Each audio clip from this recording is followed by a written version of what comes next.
Hi guys, स्वागत आहे तुमचं माझ्या युट्यूब चॅनलवर. गाव परत पाहिजे हा एक पॉडकास्ट आहे आणि हा पॉडकास्ट आज रंगणार आहे महेंद्र वैती आणि संध्या वैती यांच्या बरोबर.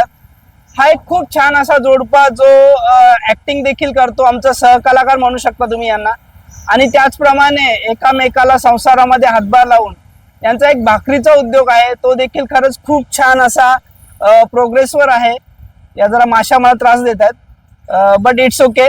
सो आपण आता सध्या घनसोली गावामध्ये आहोत. घनसोली गावाच्या त्यांच्या सर्कलच्या शेजारी माझ्या मागे बघताय तुम्ही वारीचं खूप छान असं दृश्य आणि सध्याचं वातावरण देखील वारीचं वातावरण आहे. आज आहे 21 तारीख आणि काही दिवसाने मोठी एकादशी आहे. पंढरपुरामध्ये खूप छान असा सोहळा रंगणार आहे, रंगत आहे. तर चला आपण अजिबात उशीर न करता लगेचच त्यांच्या घरी जाऊया आणि हा पॉडकास्ट खरंच खूप स्पेशल होईल नेहमीप्रमाणे. आणि पुन्हा एकदा सांगतो, हा सर्वांचा जवळचा विषय. गाव परत पाहिजे, कारण गाव हे प्रत्येकाचं असतं, मग तो कुठूनही आला असेल. मी नवी मुंबईचा स्थानिक रहिवासी आहे, पण जसं जसं पॉसिबल होईल तसं तसं प्रत्येकाच्या घरी जाऊन हा पॉडकास्ट करणार आहे. याच्या पुढे देखील असे पॉडकास्ट होत राहतील. तुम्ही जर चॅनलवर नवीन असाल तर प्लीज सबस्क्राईब करून घ्या, जेणेकरून तुम्हाला माझे असे नवनवीन व्हिडिओज पॉडकास्ट बघायला भेटतील.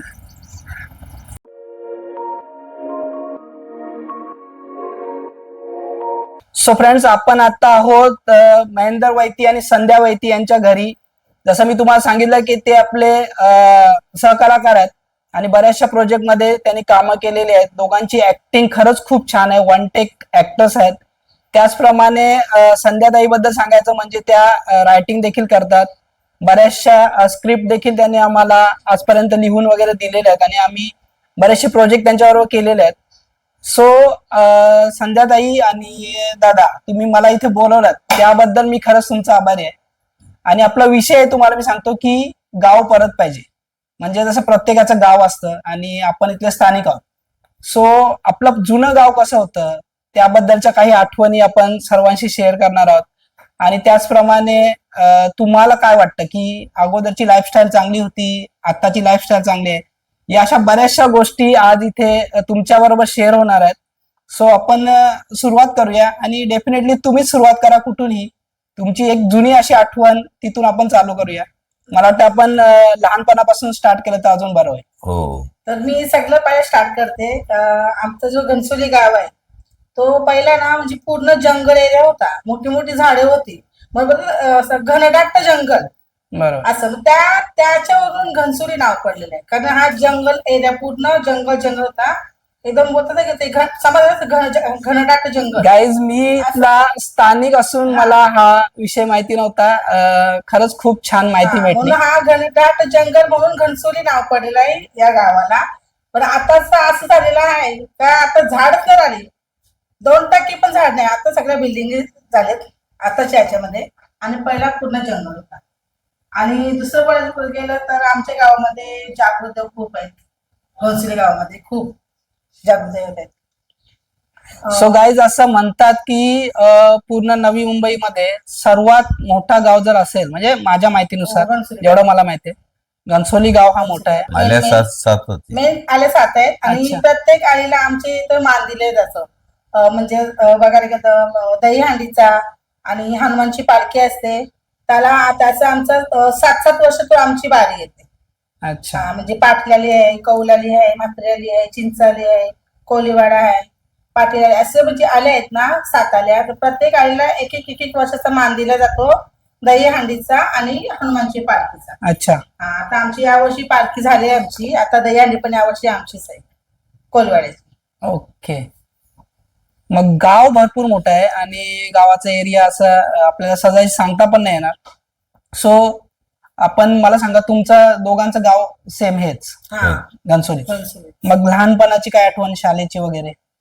लहानपणाची आठवण म्हणजे पहिल्या म्हणजे आम्ही सगळी मराठी शाळेमध्ये असायचो. हायस्कूल नंतर आम्ही 8वी नंतर हायस्कूलला गेलो आम्ही. बरोबर. आणि मराठी शाळेमध्ये आम्ही मस्त तेव्हा बेंच वगैरे काय नसायचे, आम्ही खालीच बसायचो. आणि पावसाळ्याच्या टायमात आम्हाला घरातूनच कपडे न्यायला लागायचे, का कपडा असून त्याच्यावर बसायचं.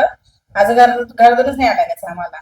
बरोबर. आणि म्हणजे खूप म्हणजे मस्त होतं का आम्ही घरातून म्हणजे त्या टायमाला आम्ही आमच्या म्हणजे टायमाला आम्ही 10 पैसे 5 पैसे जे पैसे आम्ही बघितलेले आहेत ते आताच्या मुलांना माहिती पण नसेल 10 पैसे 5 पैसे काय आहेत 50 पैसे काय आहेत. त्या टायमाला आम्ही ते खायला न्यायचो आणि आम्हाला 1 रुपये म्हणजे आमच्यासाठी असं बोलतात ना 10 रुपयाप्रमाणे होतं आम्हाला 1 रुपये म्हणजे 1 रुपये आम्हाला भेटायचंच आहे जास्त करून जास्तीत जास्त आम्हाला आठानेच भेटायचे खायला. सो मला सांग का गणपतीचा काय माहोल असायचा? म्हणजे ऑब्विसली आता मी अनुभवलेला आहे का जुने गणपती आता गणपती जमीन आसमानचा फरक आहे. पहिला घर भरलेला असायचा, मोजके गणपती होते, पहिल्यांच्या वेगवेगळ्या प्रथा होत्या, त्याबद्दल काय सांगशील? त्याबद्दल मी एकच बोलू शकतो दादा. आता आले असतात. आता आमच्या आलीत 2च गणपती होते. बरोबर. हं. आता एवढी मोठी आली आणि 2 गणपती, घर भरलेलं असायचं फुल. नक्कीच तीच खरी मज्जा. मज्जा होती. हा. आणि सगळी जुनी घरं कौलारू, कोण कुणाच्या घरी गेलं कोण बोलायचं नाही, खाण्यापिण्याचं टेन्शन नव्हतं. गणपतीत केली तर भरपूर असायची, रात्रभर मुलं धिंगाणा. म्हणजे या सगळ्या गोष्टी आहेतच जुन्या. आणि हो. जसं तू बोललास की जेवणाचा, मग तेव्हा म्हणजे असं नव्हतं का गरिबीच होती 100%, हा. पण अशी श्रीमंती पण नव्हती. तर मला जर आठवतं की आपण एक 100 रुपये 200 रुपये तेव्हा बघायचे बोललं तर बराच वेळ लागायचा. प्रत्येक घरात तसा इन्कम सोर्स नव्हता, हो. तरी जेवण होतं सगळ्या घरात. जेवण होतं, कारण गणपतीच्या वेळेस ती सगळी सोय करून ठेवायची, म्हणजे पहिल्याच सगळे कार्य एकत्रच करायचे. एकत्रच करायची. आता घर किती पण म्हणजे भाऊ असले ना 7 भावंड असले तरी पण एकाच्याच घरी एकत्र. कार्य असायचं. बरोबर. आता पण आता प्रत्येक गणपती मांडतात प्रत्येकाच्या घरात वेगवेगळे कार्य आणून घेतलेले आहेत. मग याचा अर्थ असा झालाय का बाबा आज घरोघरी गणपती झाले, पण त्याचं नुकसान असं झालंय की आज आरतीला पण माणसं व्यवस्थित हो. भेटत नाही. माणसं एकत्र नाही पहिला झाली. आम्ही सकाळी 7-7 वाजेपर्यंत जागरण करायचो सकाळपर्यंत. आता 12 वाजे का चला झोपा झालं. म्हणजे जागरण पण नाही आता काहीच नाही. पहिले म्हणजे मज्जा झाली पहिले. आरतीचा वेळ झाला संध्याकाळी आता की आरती करायची आणि झोपायचं. सर्वजण यायचे. आजूबाजूची सर्वजण यायची. म्हणजे मला जसं आठवतं की पहिली एक जुनी पद्धत होती, मी बघितली नाही पण माझ्या आजीच्या तोंडातून ऐकलेली होती की तेव्हा आरतीचं पण असं होतं की मोजकी घरं गावामध्ये होती, हो. त्यामुळे ज्याला ढोलकी वाजवता येते, हा. आवाज वाजवता येते, ते टाळ, सर्वजण ढोले. मुलांचा ग्रुप जमून प्रत्येकाच्या घरी आरतीला जायचे आरतीला आणि जायचे. ती आरतीची मजा अजून वाढायची. हो बरोबर आहे. आणि मग विसर्जनाबद्दल काय सांगशील? विसर्जनाचं विसर्जन- काय आत्ताचं काय फरक आहे आणि तेव्हा काय फरक होता?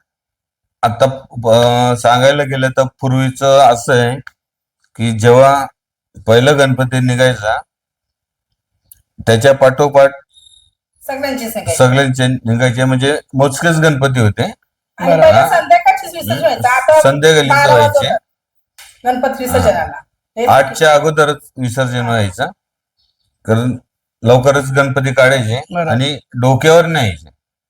डोक्यावर गणपती नेणे ही खूप जुनी संस्कृती जुनी परंपरा होती आणि तो त्या गणपतीचा मान मान होता. असं घरातले वडीलधारी माणसं बोलायचे. हो. आज तुम्ही गणपती जरी एखाद्या ट्रक मध्ये नेला, त्याच्याबरोबर डीजे नेला, त्याच्याबरोबर बँड नेला, तरी ती नाही. रंगत किंवा ती मजा नाही. मजा नाही. तेव्हा टालावर गणपती जायचे, खरा गणपतीची डोक्यावर नेतात ना तोच खरा गणपती विसर्जन. तेव्हा टालावर आणायचं गणपती पण डोक्यावर जायचे. न्यायचं पण डोक्यावर. तुम्ही गाईज नक्कीच या विषयावर कमेंट करू शकता, जशा आमच्या फिलिंग्स आहेत. तुम्ही पण या विषयावर तुमच्या कमेंट्स आल्या तर अजून बरं वाटेल. तुम्ही कुठे राहता, कोणत्या गावात राहता, तुमच्याकडे काय परंपरा आहेत, नक्कीच आम्हाला जाणून घ्यायला आवडेल.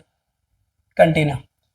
आता अजून एक सांगायचं बोललं तर आमच्या गावामध्ये अशी परंपरा आहे. गेले 125 वर्ष झाले आमच्या इथे आता दहीहंडी येते आपली. दहीहंडीला 7 दिवस आमच्या हनुमान मंदिरमध्ये भजन चालू होते आणि तो भजन 24 तास 7 दिवस 24 तास चालू असते. टाल खाली ठेवत नाही. खाली ते म्हणजे भजन थांबवायचं नाही. 24 तास 7 दिवस वाजवतात दहीहंडीपर्यंत. 1 हप्ता भजन चालू असते आणि त्याला 125 वर्ष झाली आणि हे पेपरामध्ये पण आलेलं आहे.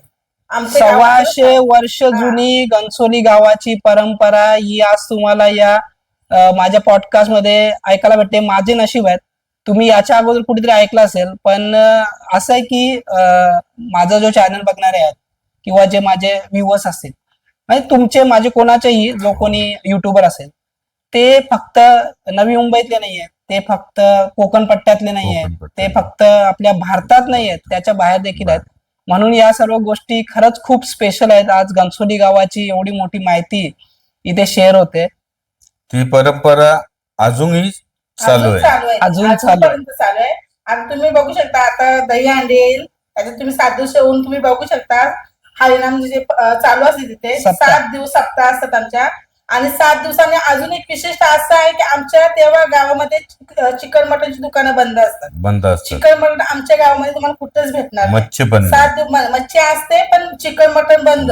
एक पण दुकान तुम्हाला चालू भेटणार नाही गावामध्ये 7 दिवस. सो हीच प्रथा याच्या पुढे पण कंटिन्यू राहिली पाहिजे, म्हणून हा विषय मी चूज केला. आणि खरंच मला माझ्या जिव्हाळ्याचा आपुलकीचा विषय आहे, कारण आज कुठे ना कुठे आपल्याला फील होते की गावाचं गाव पण निघून चाललेलं आहे. जसं आपण गणपतीचा विषय आता बोलतो की कसं पिढ्यानपिढ्या गेल्या, त्यांनी आता यंग मुलं आहेत ना, आता ती वारसा वारसा चालवतात. चालवतात. ही खूप मोठी गोष्ट आहे आणि ही गोष्ट सर्वांनी जपायला पाहिजे. आणि सर्वांनीच या गोष्टीवर तुम्ही तुमच्या परीने काहीतरी सोल्युशन काढायला पाहिजे की तुमचं जे जुनं गाव होतं, जसं मी सांगेन तुला की जुन्या स्त्री वगैरे होत्या त्या अगोदर काम करताना एकत्र जमायच्या. हो, कारण तुमच्या जर डोक्यामध्ये काही टेन्शन असेल, काही तुम्हाला त्रास असेल, तर त्या गोष्टी त्या गप्पां गोष्टींमध्ये निघून हा, जायचं. एक निघून तो जायचं. औषध होता, त्याच्यावर आपण असं औषध. बोलू शकतो. हो, बरोबर आहे. आणि तसंच पुरुषांचं देखील होतं. आणि शेताची कामं होती, शेताची कामं घरातली होती, मोठी मोठी कामं घरातली होती. कामं होती. लेडीजला तर खूप हम्म. स्पेशली जास्त तेव्हा कामं असायची. काम असायचे. आणि त्यामुळे तुम्ही फिजिकली पण फिट होतात. आता तुम्हाला जिमला जावं लागतं, म्हणजे तुमच्याकडे पैसा असेल भरपूर, पण कामामध्ये व्यस्त आहात आणि स्वतःची बॉडी फिट ठेवायची आहे, तुम्हाला हेल्दी राहायचं आहे, मग जिमला जावं लागतं. तेव्हा कसं शेती होती, शेतात मेहनत सगळं व्हायची. पहिलं म्हणजे परत टीव्ही मोबाईल नव्हतं. ते काहीच त्याच्यामुळे नव्हतं. घरातली कामं करून सगळे एकत्र हा, जमायचे, एकत्र दुपारी संध्याकाळी करायचे. गप्पा मारायचे. ते म्हणजे तो वेगळाच टाइम होता आतापेक्षा. टीव्हीची गंमत मी तुम्हाला सांगेन. म्हणजे आमच्याच घरात, म्हणजे आमच्या आजोबांच्या भावाकडे टीव्ही होती. म्हणजे जर गावात आपण बोलायला गेलो तर 4-5 टीव्ही मोजून असू शकतील तेव्हा. हो. आणि तेव्हा जो घर भरायचा, म्हणजे संडे तर त्यासाठी स्पेशल, कारण मुलांना सुट्टी, सर्वांची कामं वगैरे त्या दिवशी दमसमच असायची. आणि जो सकाळी 9 वाजल्यापासून कार्यक्रम चालू होते, मग तुम्ही ते मोगली म्हणा, रामायण म्हणा, महाभारत, घर अक्षरशः भरलेला असायचा. आणि जो घरामध्ये आरडाओरडा असायचा. हा. आणि ते तसंच आमचं पण म्हणजे माहेरी माझ्या मी लहान होती तेव्हा शाळेत 7 दिवस मध्ये आम्हाला रविवारीच फक्त टीव्ही बघायला भेटायची. आताची मुलं दिवसभर टीव्ही बघतात. आमचं तसं नव्हतं. आम्ही फक्त रविवारीच आम्हाला टीव्ही बघा. मोबाईल तर आम्हाला माहितीच होतं. आणि त्या टायमाला मोबाईल नव्हतंच. आमच्या टायमाला मोबाईल नव्हतंच. टेलिफोन असायचा आणि टीव्ही होती, ती पण ब्लॅक अँड व्हाईट टीव्ही होती. आणि ती पण 7 दिवसातून एकदा बघायची टीव्ही, फक्त रविवारी.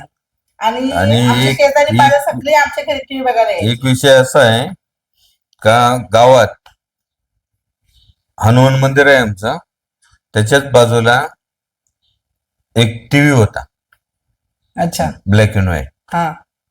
मग सर्व गावातली बघायला तिथे जायची, तिथंच जायची. आणि असं मोठी म्हणजे अशी श्रीमंत माणसं होती आमच्या पहिला, ती त्यांचं काही बर्थडे वगैरे काही पूजा, सत्यनारायणची काही पूजा वगैरे असेल तेव्हा ती पडदा लावायची पिक्चरचा. आणि तो पिक्चर बघायला आमच्या म्हणजे गावांची भरपूर माणसं तिथे जायची. सर्वजण पूर्ण गाव जायचं. मला जसं आठवतंय, हा विषय निघाला तर आमच्या जत्रेच्या दिवशी हा स्पेशल कार्यक्रम होता संध्याकाळी रात्रीचा, की पडद्यावर पिक्चर ठेवला जायचा आणि आम्ही घरातून काहीतरी गोंडपट वगैरे घेऊन बसायला, बरोबर. आणि तुमच्या त्या नल्या, चणे, वाटाणे खिशात भरून न्यायचे, हे सर्व घेऊन तिथे जाऊन बघायचं. म्हणजे ही जी मजा आहे किंवा हे जे एक्सपिरियन्स आहेत ना, हे जे अनुभव आहेत, ते तुमच्या आताच्या मुलांना कधीच नाही भेटणार. ते आम्ही अनुभवलंय आणि स्वतः मजा घेतलेली आहे त्याची. आता ते आताच्या पिढीला शक्य नाही. आता पहिल्यांचं कसं होतं का, ती गवली देवचं डोंगर प्लस ती कंपनी, ती पहिला आमची इथून दिसायची, म्हणजे घराजवळून दिसायची.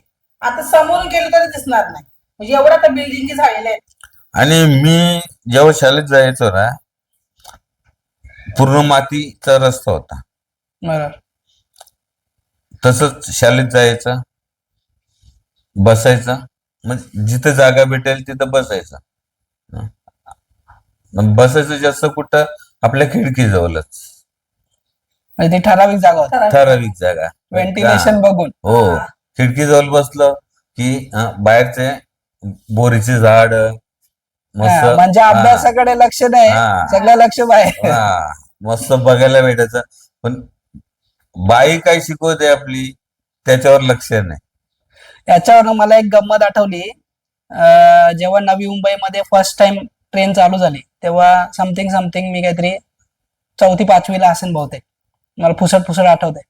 पण तेव्हा जी ती ट्रेन चालू झाली आणि ही रेल्वेची पटरी आणि ही आमची शाळा, अच्छा. आणि जशी ट्रेन आली तशी सगळी मुले आउट ऑफ कंट्रोल, सगळे उठतील, आरडा चालू, टीचर सर अक्षरशः हैराण व्हायचे. आणि हे जवळजवळ मला वाटते 1 महिनाभर चालूच होता कंटिन्यू.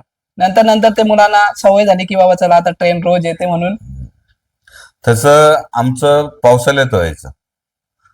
जेव्हा पाऊस भरपूर पडायला लागला ना, की टीचर वर्गात असून तरी आम्ही अंगणात जायचो भिजायला. बरोबर. बघा, म्हणजे तेव्हा ज्या गोष्टी आहेत ना, या खरंच खूप स्पेशल आहेत, जुन्या आठवणी आहेत. आणि या पॉडकास्टची स्पेशालिटीज ही आहे, कारण म्हणजे तो आनंद होता ना, मातीचा सुगंध आणि 100%. हा, आणि पावसाचे तो रिमझिम, एवढी मजा यायची. सर्व मुलं उड्या मारायची, एवढी मजा करायची, दांगड दिंगा, जाम म्हणजे मजा मला वाटतं एक कॉमन गोष्ट ही पण आहे की तुमची शाळा सुटली की तुम्ही जो धिंगाणा करत तुमच्या घरापर्यंत जा, घरापर्यंत आणि सगळे कपडे बिपडे तुमचे चिखलाने माखलेले. चिखलाने माखलेले. खरंच या खूप स्पेशल गोष्टी आहेत. आणि अजून बोलायचं तर आम्ही 4घी बहिणी आहोत. आम्ही म्हणजे लहानपणापासून एकत्र म्हणजे जाम म्हणजे मजा केली. आता लग्न झाल्यापासून सगळी एक इथं झालेलं आहे. पण अजून पण आमचे कॉन्टॅक्ट वगैरे म्हणजे भरपूर, आम्ही म्हणजे फिरायला जाणं बिणं आम्ही सगळं अजून पण एकत्रच आहोत. नाही, हे सर्व पाहिजेच. आणि जसा की गणपतीचा विषय निघाला, लोकमान्य टिळकांनी गणपती ठेवण्याच्या मागचं कारण मी तुम्हाला थोडंसं स्पष्ट करतो, जेवढं मला माहिती आहे. मी चुकत असेल तर तुम्ही नक्कीच सांगू शकता. तेव्हा इंग्रजांचा खूप मोठा दबाव होता की तुम्ही जमाव करायचा नाहीये, तुम्ही कुठे एकत्र यायचं नाही. आणि तो जो हे आहे तो तोडून काढण्यासाठी म्हणजे लोकांनी तेव्हा एकत्र येणं गरजेचं होतं, कारण तेवढे अत्याचार आपल्यावर तेव्हा चालू होते. त्याच्या मागचं हे कारण की लोकमान्य टिळकांनी गणपती तेव्हा चालू केले, सार्वजनिक गणपती म्हणा तुम्ही म्हणजे किंवा माणसांना घरगुती जमा जमा करण्यासाठी. जमा करणे. आणि दुसरं सर्वात मोठं कारण की तुमचा जो एकोपा आहे तो कायम राहण्यासाठी हे गणपती बाप्पा घरी आणण्याचं जे कार्य चालू झालं, एक शुभ कार्य हा जो चालू झाला तो तिथून झाला. पण आता तेच झालेलं की मग घरोघरी गणपती असेल तर तुमच्या घरी कोणी, साहजिकच आहे. हे प्रत्येकाला समजायला पाहिजे. तुम्ही याच्यावर तुमच्या परीने काहीतरी सोल्युशन काढू शकता. दुसरं आता मला सांगा, बाकी आता जुना गाव होता, जुनी घरं होती, आत्ताच चेंजेस त्याच्यामध्ये जे झालेले आहे, डेव्हलपमेंट झालेली आहे, तर तुम्हाला काय फील होतं की डेव्हलपमेंट झाल्यामुळे आज लाईफ बेटर आहे की अगोदरची लाईफ चांगली होती? अगोदरची लाईफ एवढी चांगली होती चांगलं होतं. की कारण आता पब्लिक माणसाला थकवा नव्हता, काही टेन्शन नव्हतं. आणि आत्ताची लाईफ आहे ना, टेन्शनने भरलेली आहे. आणि पूर्ण आता तसं बोलायला गेलं तर आता थंडीच्या महिन्यात पण एवढी गरमी पडते का एसी शिवाय कोण राहू शकत नाही. डेफिनेटली तुमची जी घरं होती त्या घराची आखणी अशी होती, म्हणजे आता जर तुम्ही इंजिनियर बोलायला गेला तर तो फिका आहे तुमच्या समोर. तुमची जी मातीची घरं होती त्याचं वैशिष्ट्य असं होतं की गरमीमध्ये तो घर थंडावा द्यायचा, थंडाव्यामध्ये तो घर गरमी द्यायचा, अशी त्याची प्लॅनिंग होती तेव्हाची. मातीची घरं. आणि तुम्हाला कोणत्या प्रकारचा आजार रोग तेव्हा जाणवत नव्हता, कारण गावामध्ये झाडं झुडपं एवढी होती आणि शारीरिक श्रम भरपूर होते तेव्हा. भरपूर होत. आणि एक बोलायचं बोलतो पहिला ना, म्हणजे आता हा घर आहे ना इथे, तर 5-6 घर सोडून एक घर असायचं. म्हणजे असं घराचं पहिलं डिस्टन्स होतं या Distance. घनसोली गावामध्ये. आता चिटकून घरं बांधलेली आहेत. चिटकून म्हणजे अक्षरशः जागा नाही राहिल्या. गल्या गल्या त्या गल्यामधून आपण आपल्या घरापर्यंत जायचंय. तुमच्या घरापर्यंत हो. एखादी 4 व्हीलर येऊ शकत नाही, किंवा जर एखादा चुकून अपघात झाला, एखाद्याच्या घरात काही आग वगैरे लागली, तर फायर ब्रिगेडची गाडी तुमच्या गावामध्ये येऊ नाही येऊ शकत शकत. नाही. अशी आताची कंडिशन आहे. तर पहिला भरपूर अशी लांब लांब घर असायचं. आता इथे 5-6 घर सोडून एक घर एक घर. असं म्हणजे अशी लांब लांब अशी घर होती. लांब लांब होती. नक्कीच गाईज, या सर्व गोष्टी आज या चॅनल मार्फत समोर येत आहेत. त्याचा मला खरंच खूप मोठा आनंद आहे आणि खूप इंटरेस्टिंग वाटतंय मला. आम्हाला बोलताना आम्ही एन्जॉय करतोय हे सर्व.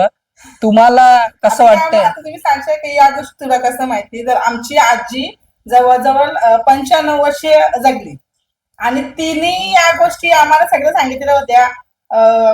उदाहरणार्थ सगळं म्हणजे देवांचं बोला, गावाचं बोला, तिने सगळं बघलेलं आहे स्वतः. का तिथे तुझं माहेर पण इथलं चिंचालीतलं, तिने सगळं पहिल्यापासून इथं बघलेलं आहे. गणसुले गावामध्ये कसं काय झालेलं आहे ते आम्हाला सगळं सांगायची.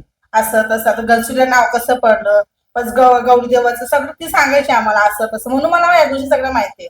मग फॉर एक्झाम्पल आमच्या सानपाड्यामध्ये असं म्हणतात, म्हणजे माझ्या आजीने, आता तो आजीचा विषय काढला म्हणून मी विचारतो, माझ्या आजीने मला हे शेअर केलेलं, कारण मी आजीच्या बरोबर खूप टाइम स्पेंड केलेला आहे. मी एकदम आजीच्या जवळ असायचो माझ्या.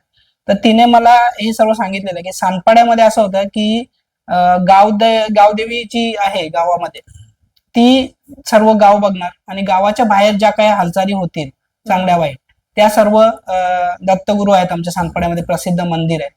दत्त जयंतीमध्ये खूप गर्दी असते, भरपूर लांबून लांबून लोक येतात.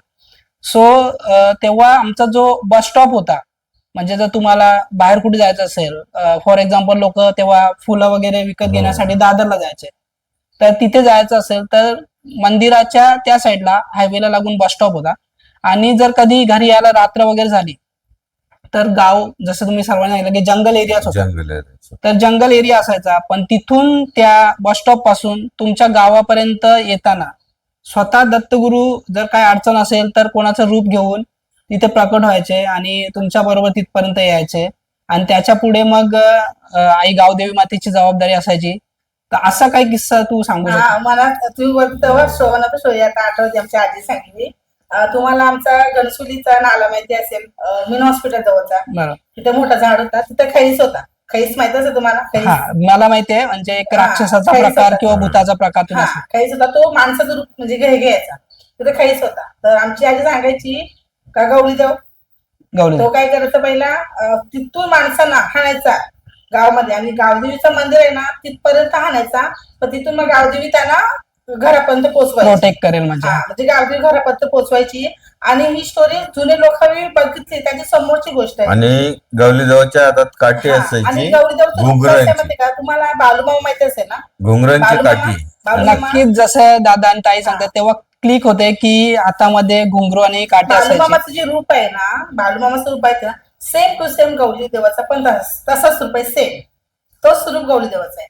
आणि तसंच काठी टेकत टेकत ते गौरीदेव माणसांना हाणायचे गावदेवी पर्यंत, आणि गावदेवी घरापर्यंत हाणायचे घरापर्यंत आणायची. माणसांना, असं आमची आजी सांगायची. पहिले ते गाड्या नसायच्या, बैलगाडी वगैरे असायची किंवा लोक चालत यायचे. सो हेच महत्व आहेत गावांचे. आता या गोष्टी नाहीच आहेत जवळजवळ, असं आपण म्हणू शकतो. असं नाही की ठाणे जायचं बोललं ना तरी लोक पहिल्या बैलगाडीमध्ये जायचे, असं म्हणजे पहिल्याच होतं. नक्कीच गाईज, या ज्या गप्पा गोष्टी आहेत या नॉनस्टॉप आहेत, या कुठे संपू शकत नाही. आणि जेवढं तुम्ही ऐकाल तेवढं कमीच आहे. म्हणून याच्या पुढे अजून बऱ्याच लोकांचे अनुभव तुम्हाला ऐकायचे आहेत आणि वेगवेगळ्या लोकांना आपण याच्या पुढे असेच कंटिन्युअसली जाऊन भेटणार आहोत. आणि मला असं आतमधून फील होतं की तुम्हाला सर्वांना हा चॅनल, हा विषय आवडत आहे. आणि जर चॅनलवर नवीन असाल तर प्लीज लगेच सबस्क्राईब करून घ्या, जेणेकरून तुम्हाला याच्या पुढचे असेच इंटरेस्टिंग व्हिडिओज माझ्या या पॉडकास्टवर बघायला भेटणार आहेत. चला तर पुन्हा भेटूया एक नवीन पॉडकास्ट बरोबर. आणि महेंद्र दादा आणि संध्याताई बरोबर गप्पा गोष्टी करताना खूप धमाल आली आणि त्यांचे खूप छान छान अनुभव आणि स्पेशली घनसोली गावाबद्दलची अशी माहिती जी आम्हाला नव्हती माहिती, ती आम्हाला इथे ऐकायला भेटली. धन्यवाद. थँक्यू.